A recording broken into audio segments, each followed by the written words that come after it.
தாவீது தன் சவுலுக்கு பயந்து அவர்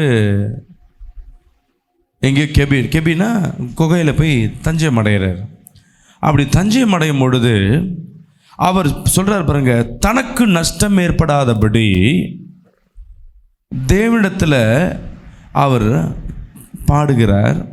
அதற்கு என்ன பண்ணுறாரு, சில வாத்தியங்களை பயன்படுத்துகிறார்னு சொல்லிட்டு இன்றைக்கி அந்த தலைப்பு, அதுக்கப்புறம் தான் வசனங்கள் கொடுக்கப்பட்டிருக்கும். என் அன்பு ஜனமே, நம்ம வாழ்க்கைக்கு நஷ்டம் வராதபடி நம்ம பார்த்துக்கொள்ள வேண்டும். அல்லேலூயா. நம்ம வாழ்க்கையில் நஷ்டம் வராதபடி நம்ம என்ன பண்ணுவோம், சாப்பாடில் என்ன சொல்லுவோம், ஒரு கேட்ரிங் பண்ணுறாங்கன்னா அதில் நஷ்டம் வராதபடி ஒரு வியாபாரம் பண்ணுவாங்க.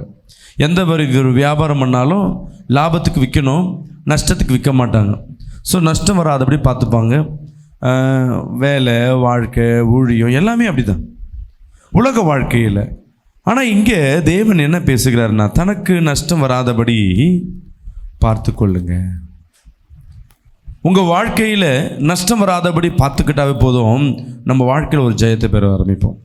ஒரு நாளைக்கு ஒரு சூழ்நிலையில், ஏதோ ஒரு சூழ்நிலையில் நம்ம வாழ்க்கையில் நஷ்டம் ஏற்பட்டுடுச்சுன்னா தெரிஞ்சுக்கிங்க என் அன்பு சகோதரி சகோதரியே, அந்த நஷ்டத்தின் அதோட வேதனை பல நாட்களாய் வேதனைப்படும். நான் அடிக்கடி சொல்லுவேன், தேவன் தரிசனத்தில் பேசுவார், சொப்பனத்தில் பேசுவார், வெளிப்பாடுகளை கொடுப்பார் அப்படின்ட்டு.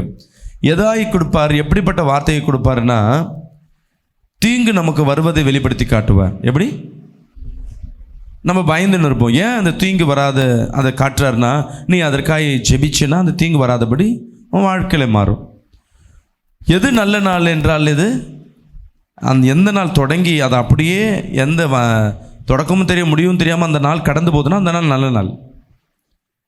ஏன்னா நம்ம நினைப்போம் நல்ல நாள்லாம் என்னென்னா, விசேஷமாக எனக்கு பொருட்கள் வாங்கணும், சந்தோஷமாக இருக்கணும், பணம் கிடைக்கணும், சாப்பிடணும், குடும்பத்தில் செலிப்ரேஷனாக எல்லாம் சந்தோஷமாக சிரிக்கணும், இதுதான் நல்ல நாள் நினைப்பீங்க. ஆனால் தேவன் கொடுக்கறது எல்லா நாளும் நல்ல நாள் தான். ஒரு நாள் ஒரு தீங்கு நம்ம வாழ்க்கையில் வந்துச்சுன்னா அந்த தீங்கோட வேல்யூ ரொம்ப ஜாஸ்தியாக இருக்கும். இன்றைக்கி குடும்பத்தில் கணவன் மனைவி மத்தியில் இன்றைக்கி சண்டைனா, சில குடும்பத்தில் சண்டை ஒரு நாளில் முடியும், சில குடும்பத்தில் ஒரு வாரத்தில் முடியும், சில குடும்பத்தில் பல மாதங்களாக இருக்கும். இப்போ அந்த சண்டை வந்துச்சுன்னா பல மாதமோ பல நாளோ ஒரு நாளோ வேதனை தானே. அன்றைக்கி அந்த சண்டை வராமல் இருந்தால் மீதி இருக்க நாட்கள் எப்படி இருக்கும், சந்தோஷமாய் மாறும். ஒரு ஆமேன்னு சொல்லுவேமே. அதே போல் தான் இன்றைக்கி நம்ம வாழ்க்கையில் போகிறோம், ஒரு அடிபடுதோ இல்லை ஒரு நஷ்டம் ஏற்படுதோ, அதன் வேதனை எப்படி இருக்கும். இன்றைக்கி திடீர்னு கோல்டு பிடிச்சிச்சுன்னா எத்தனை நாள் கஷ்டமாக இருக்கும், ஒரு 7 நாளைக்கு கஷ்டமாக இருக்கும். ஜுரம் வந்தால் 7 நாளைக்கு கஷ்டம். இப்போ ஜுரம் வராதபடி காத்துக்கொள்ளுக்கிறோன்னா நம்ம வாழ்க்கை எப்படி இருக்கும். இதை தான் தேவன் உங்களிடத்தில் எதிர்பார்க்கிறேன். தீங்கு வந்த பிறகு தேவ சமூகத்தில் காத்திருக்கிறத காட்டிலும் தீங்கு வராதபடி உன் ஆத்துமாவை பார்த்துக்கொள்ள. ஹல்லேலூயா. விசுவாசிக்கிறாமேன்னு சொல்லுங்களேன், சத்தமாக சொல்லுவோமே. யோபு அழகாய் சொல்லுகிறார். யோபு 35:8 எடுத்து படிங்க. உம்முடைய பாவத்தினால் உம்மை போன்ற மனுஷனுக்கு நஷ்டமும் உம்முடைய நீதினால் மனுபுத்திரனுக்கு லாபமும் உண்டாகும். அல்லேலூயா.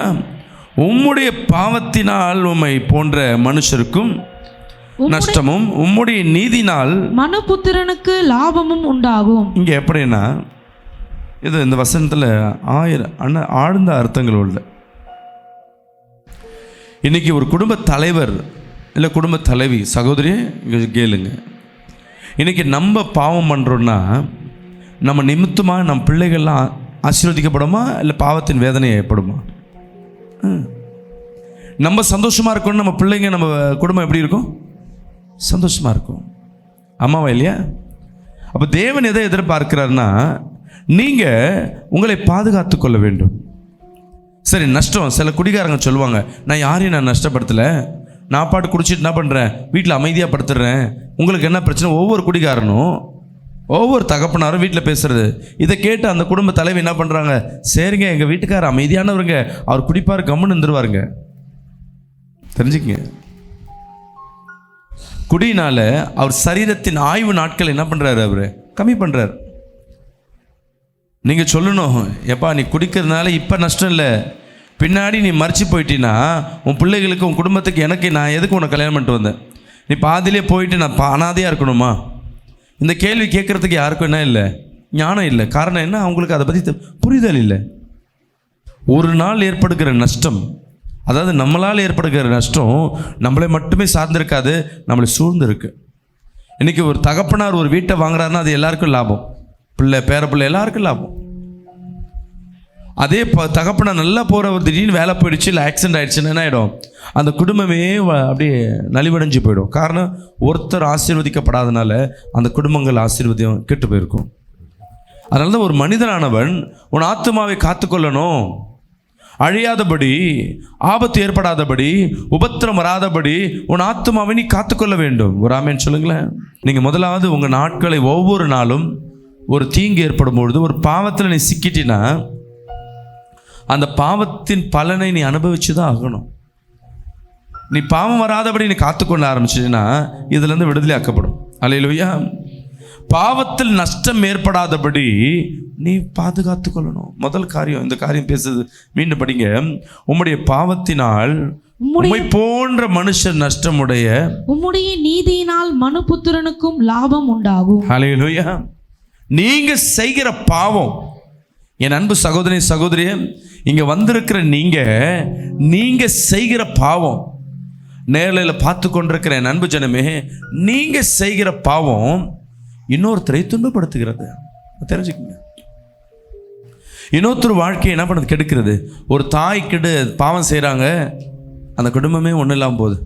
உன் நினைவுகள் எந்த பாவம் செய்யும் பொழுது நஷ்டம் வராதபடி பார்த்துக்கொள். இன்னைக்கு கர்த்தர் உங்களோட எச்சரிக்கையாய் பேசிக்கொண்டிருக்கேன். நம்ம எவ்வளோ நம்ம ப்ரொடெக்ஷன் பண்ணி எவ்வளோ பாதுகாத்து கொள்கிறோமோ அவ்வளோவாய் கர்த்தர் உங்களை பலப்படுத்துகிற தேவனாக இருக்க. கரங்களை தேடி ஒரு ஆமென் சொல்லுமே. அல்லேலூயா. இந்த வசனம் உங்கள் வாழ்க்கையில் அப்படியே காதுக்குள்ளே தொளித்த மாதிரியே இருக்கணும். ஒரு பாவம் செய்யும் பொழுது, ஐயோ இதனால் நஷ்டம் ஏற்பட்டால் என்னோடு போகாது, என் பிள்ளைகளோடு வரும். வசனம் சொல்லுது, உனக்கு அப்புறம் 7 தலைமுறை என்ன பண்ணுமா? அந்த பாவமானது ஆளுகை செய்ய ஆரம்பிக்கும்.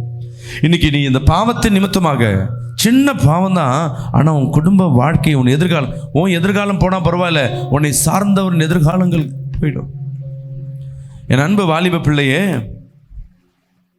நம்ம நினைப்போம் வாலிபத்தில் நம்ம எடுக்கிறது என்ன இருக்குன்னு. வாலிபத்தில் எடுக்கிறது உன் எதிர்காலம் போனால் போதும், பரவாயில்ல, உன் பெற்றோரின் கனவுகள் அழிந்து போயிடும், உன்னை சார்ந்து வரவர்கள் வாழ்க்கையும் போயிடும். முதலாவது காரியம், உன் வாழ்க்கையில் பாவம் செய்யும் பொழுது நஷ்டம் ஏற்படாதபடி பார்த்துக்கொள்ளணும்.